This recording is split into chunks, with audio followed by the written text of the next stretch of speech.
Hello, and welcome back to SimplySarc Survival. Now, since the last episode, there has been a bit of a development. So after I released that introduction video, I was actually asked whether I'd like to join a new SMP server.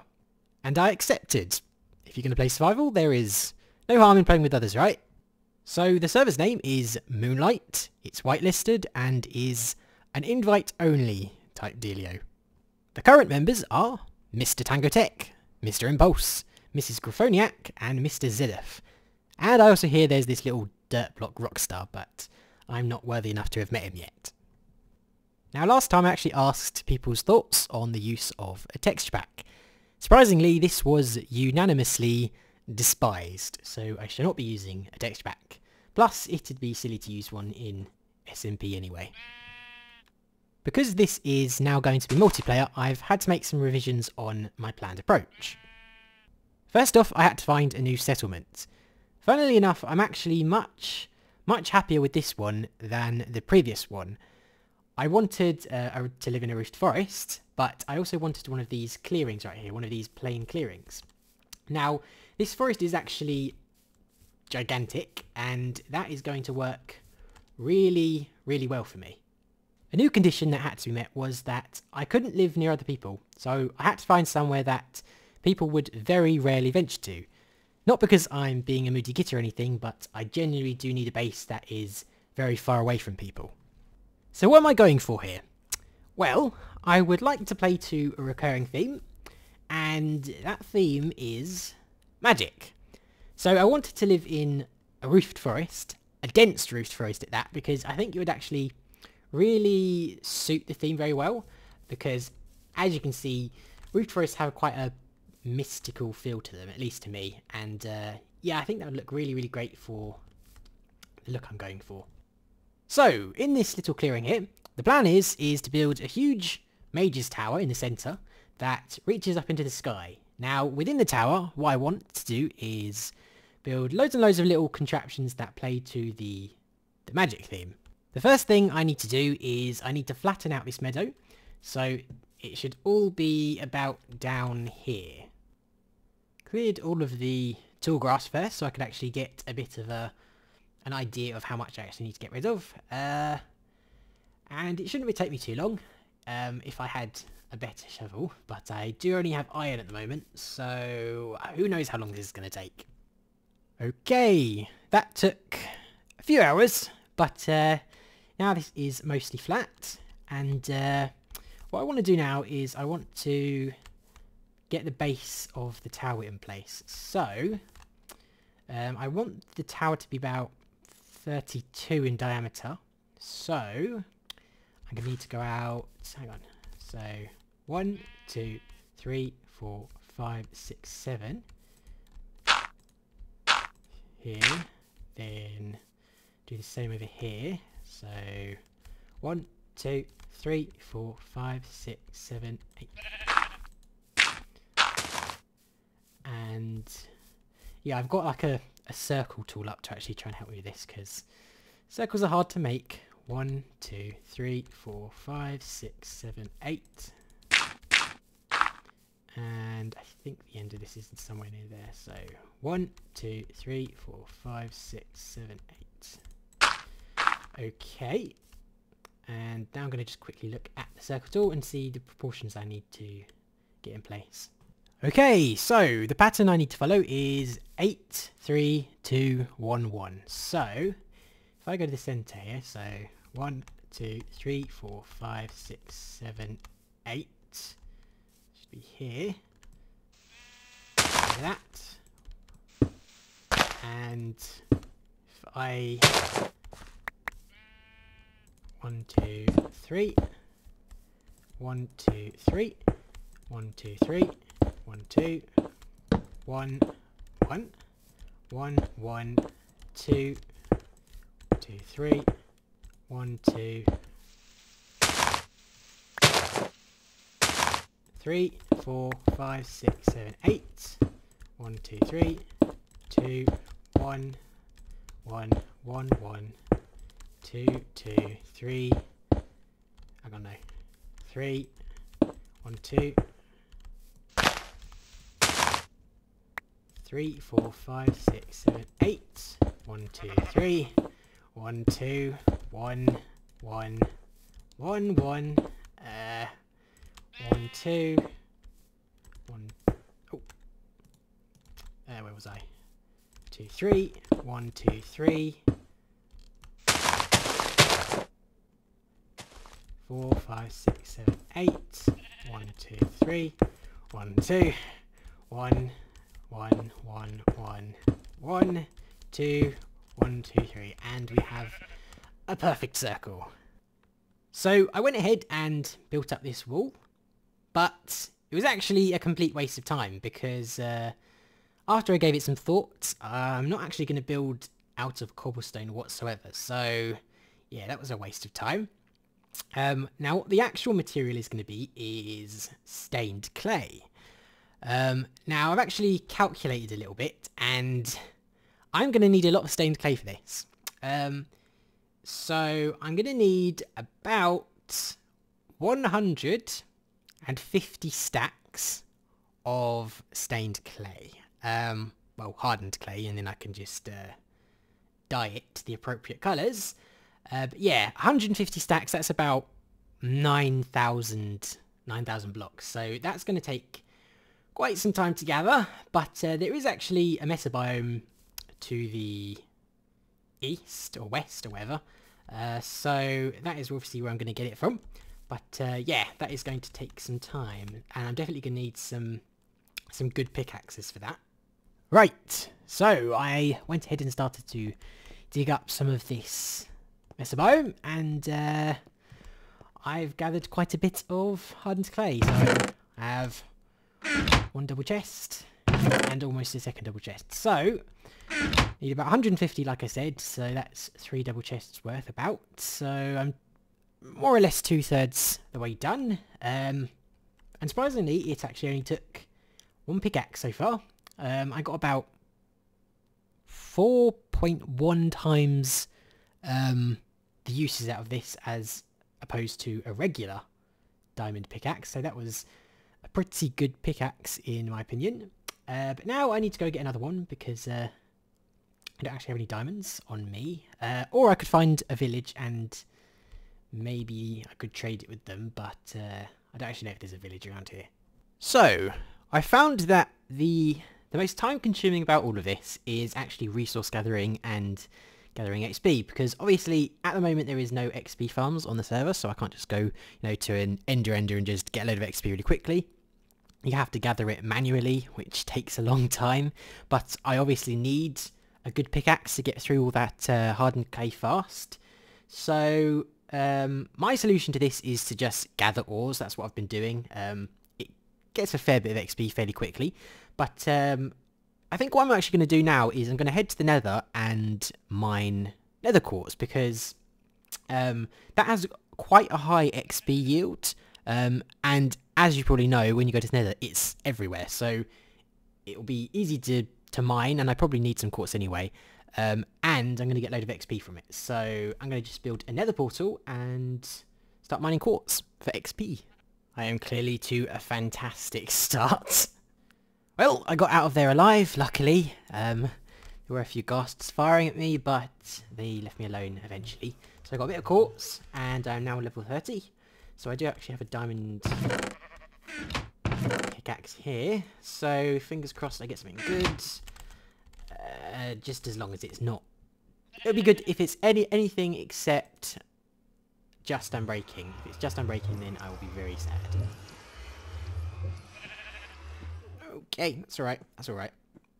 Okay, so I actually just went back into the nether to get some more levels, because I thought that it would probably make more sense to actually combine these, because then I'll actually get an efficiency 5 unbreaking 3 pickaxe, which will be fantastic. So I think you have to put the full one first, and then the next one.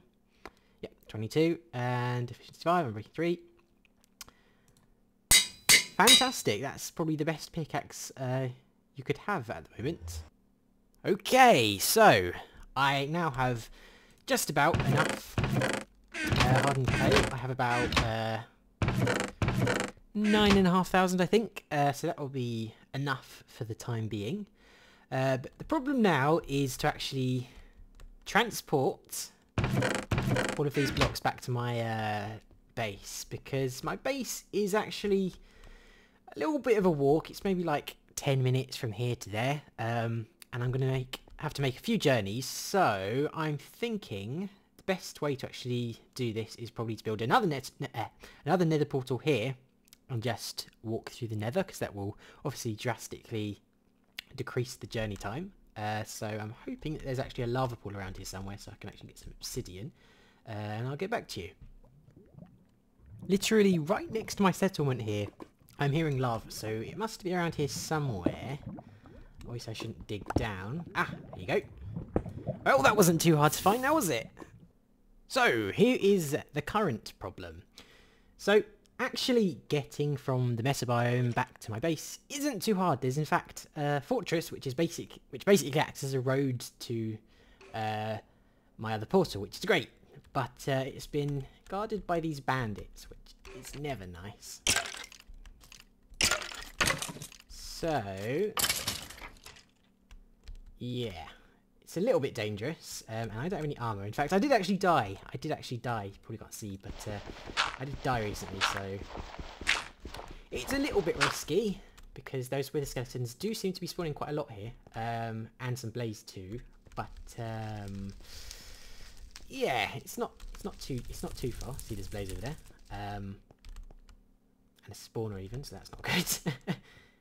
Right, so I managed to get all of those hardened clay blocks back safely. But now comes the really, really annoying part. So, I have the hardened clay, but it's not the right colour. So, the colour it needs to be is light blue. So I'm going to obviously need a lot and a lot and a lot of light blue dye. So I'm going to need about somewhere in the vicinity of 1,000. And there's two ways to get light blue dye. You can either combine lapis and bone meal, or you can convert these blue orchid flowers into blue dye. So you'll either need 1,000 blue orchids or 500 lapis lazuli and 500 bone meal. So I'm not quite sure which one's the best way to go, because on one hand, these ones are easily producible, but you need a load of bone meal for it. But on the other hand, you also need bone meal for the other option, but you are going to need less bone meal. So, it turns out that the best way to get light blue dye is through the blue orchids. You just go into a swamp and you bone meal the grass, and you tend to get quite a few flowers for one single bone meal. So that seems better, as opposed to the combining lapis and bone meal. Now the problem with that is you need a load of bones obviously for the bone meal, and I don't have a skeleton farm. So I went looking for a skeleton spawner, and I found one, but it is heavily guarded by skeletons. So I'm going to try and conquer this, and once I've actually got these guys out of the way, we can check what's in the chest. Right, so I dealt with those losers.